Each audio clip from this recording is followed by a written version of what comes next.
Ako si Tinito ko. Wala nang ibang ako si Tinito ko. Si Bini Gasor, kilala ko nagbus yun sa BSL yan. Yung puka, di ko lang inabot itong puka ng ano nito eh. Itong pangalan to, sinasabi mo? Ebok. Ebok, Si hindi ko Primo. inabot. BCJ na Primo Cayano alias Wala ko narinig na, Eto lolo, BCJ yan May lolo. namumukhaan ka dyan. ay, Primo. Isa si Tatay Fredo, yung isa si Primo. ito. Kilala ko na ito, matanda na ito. Kasi alam mo, ang empleyado doon, matapang din. Pumunta ka dito sa pier yun, kalimutan ko pa, balit na lalaki. Sabi ko, ano sir, gusto mo suntukan tayo dito? Ako, ikaw, siga-siga ka sa Muntinlupa eh. Dito ka magsiga-sigaan sa pier. Dito, itutumba kita dito, baka akala mo. Mga storya ng tattoo sa kali.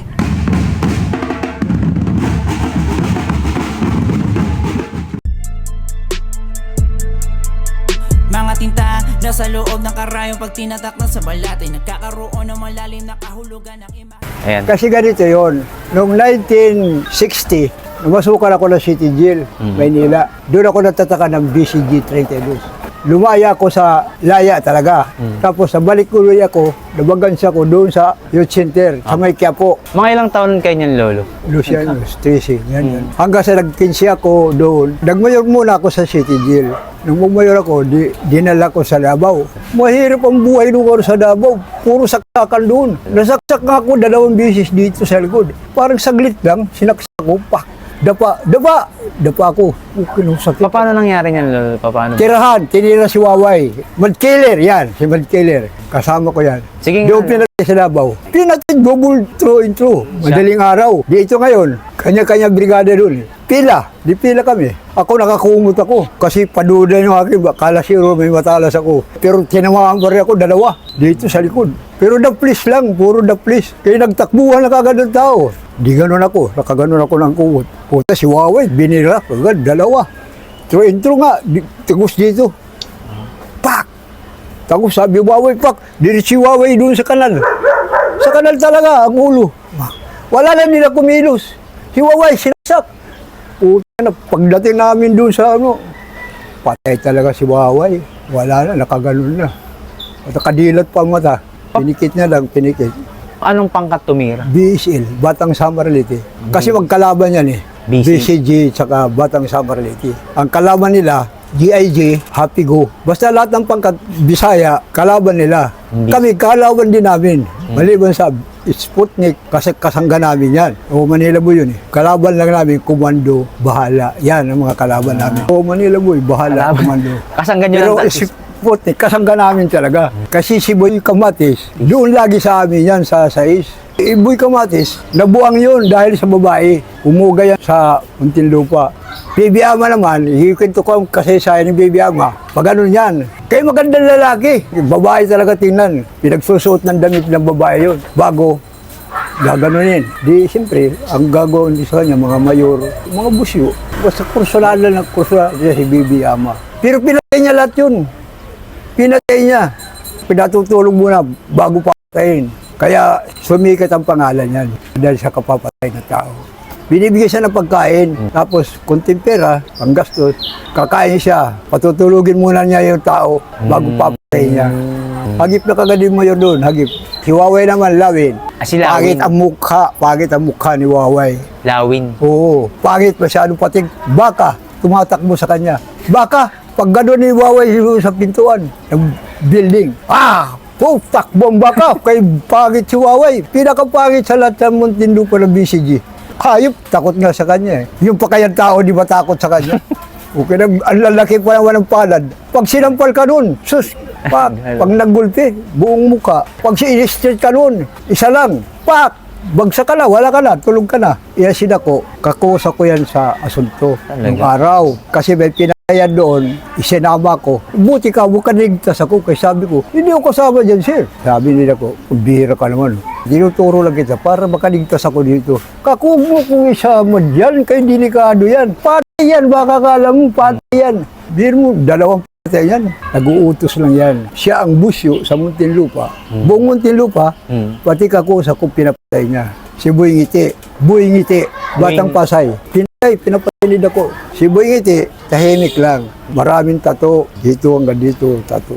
Pero pagdating sa gira, laban siya. Kaya yun ang pumatay kay Boy Pilak. Yan ang nagdadala ng Sputnik nung araw, si Boy Pilak. Kung motirador din si Boy Pilak, marami rin siya kalaban. Ang ginawa, tumaban din yung mga tao.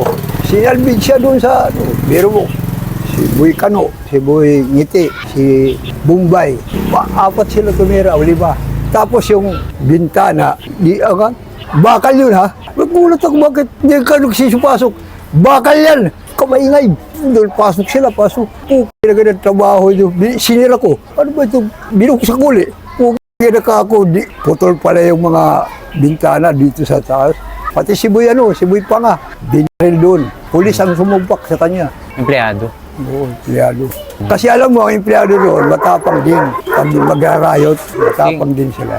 Kumbaga- Kaya yun ang ayaw ko sa kanila. Pumunta ka dito sa pier yun, kalimutan ko pa, balik na lalaki. Sabi ko, ano sir, gusto mo suntukan tayo dito? Sabi niya, wag naman, may edad na eh. Wag naman, wag mo akong patulan. Kako, ikaw, siga-siga ka sa Muntinlupa eh. Dito ka magsiga-sigaan sa pier.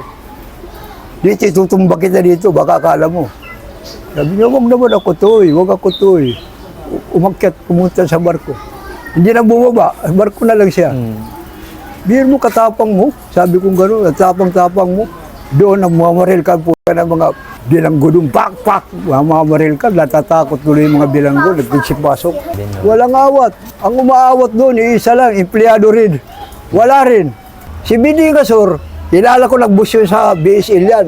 Yung puka, di ko lang inabot itong puka ng ano nito eh.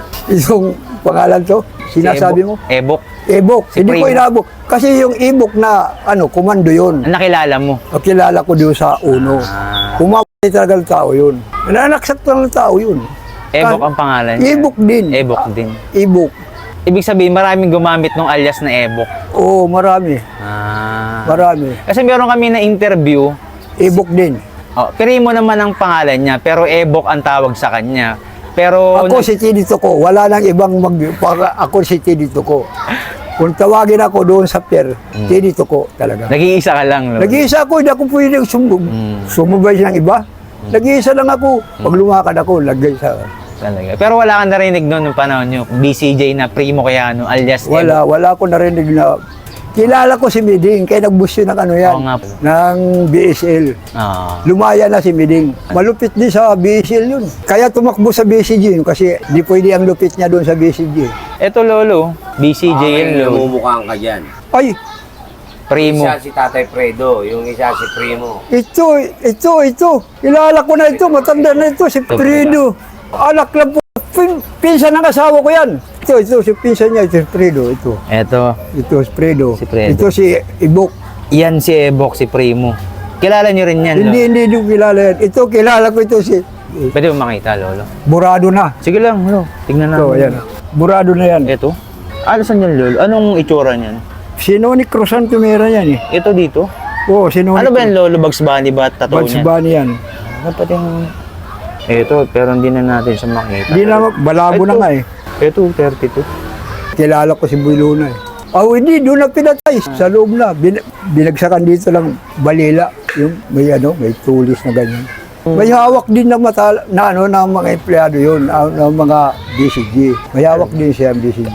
Sputnik siya, di ba, Lolo? Hindi, iba si Boy Luna kasi si Boy Luna, may Boy Luna sa amin, BCG. Ah. Yung pinatay dito sa flagpole. Basag itong bungo eh. Pinalo-palo ng mga empleyado. Hindi lang nakilala ang mga empleyado. Boy Luna kung tawagin namin. Halos pare-paras din pala yung mga alias, Lolo. Oo! Boy Luna doon sa kabila, Yun eh. Sputnik yun. Hindi ko kilala yun. Kasi halo-halo kami doon. Minsan naghalo-halo kami. Minsan kalat niya kami. Saan ano ba kayo? Ito yung uno doon sila High Music. Sa uno. Sila? High Music. Tapos sa lipat sa si High Music. Ang pinaka-supremo namin si Dako. Kasi kahit saan siya pumunta, may kilala. Ang lakad naman nung parang ganun sa pukinan to, laot. Piracy kung tawagin. Gumaya siya kay Montimayor. Si Montimayor, Bisaya yun eh. Puta si Aday. Hindi ko so katakalain, maging sikat sa Muntinlupa yun. BCJ din yun. Nalaksak. Si Aday, nalaksak. batang Perseus yun eh. Nalaksak doon sa loob, pak! Lahat ng tirahan sa kanya, ano, ako masugod, ako susugod. Sugod talaga. Talaga yung matapang yung bata. Sabi ko po, kasing tisoy mo si Aday. Kasing taas mo si Aday. Kaso lang, may pagkamal dito talaga. Tirador. Hanggang sa kinalaban niya, si Dako. Sabi ni Aday, punta ka dito sa gate. Pagdating sa gate, kinok sa siya. Si Dako. Oo, kaya ikaw pala busyo. Pukina ko, pak! Dinapok, dito. Sabi ni Dako, pukina mo rin Aday. Ako pala si Aday. Sabi niya, sige, salamat. Ako pala si Aday. Ako tirador mo nung araw, di ba? Tangina mo ka, Aday. Bumuran sila. Sabi na yung pinano, huwag na kayo dito bumuran. O doon sila nagkakilahal. Isipin mo, tirador ka. Ang nagpapatira sa'yo, ito lang, si Dako. Pukin na si Dako. Biro-biro, man. Alam mo ang ginawa, pumuga si Aday. Si Aday, naging tirador siya ni, ano. Ni Dako. Hindi nagkakilala. Nagkilala sila nung masuntok si Dako. Ikaw, si Aday. Ako nga si Aday. Bakit? Pukin na ginawa, tirador lang kita. Ganun ba? Ay, titirahin ulit kayo. Sir, kaya naman talas. Titirahin ko lang ito. Wag kayong mag-away dito. Wag kayo. Pukin, naggago na si Aday. May tama rin, nagkaroon ng tama kasi naghiwa-hiwa dito ng bleed sa ulo. Pati Santi yan, naghiwa-hiwa ng bleed. Bakit? Ang haba nga ng hiwa dito sa bleed. Ang haba. Ako, meron din ako dyan. Kaso lang, maliliit. Bakit kayo naghihiwa-hiwa?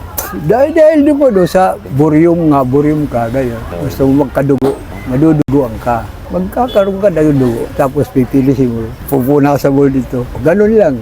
Tanggal talaga yung iniisip mo kung ano. Kung masama, kung ano, maganda pala, kung lumaya ako.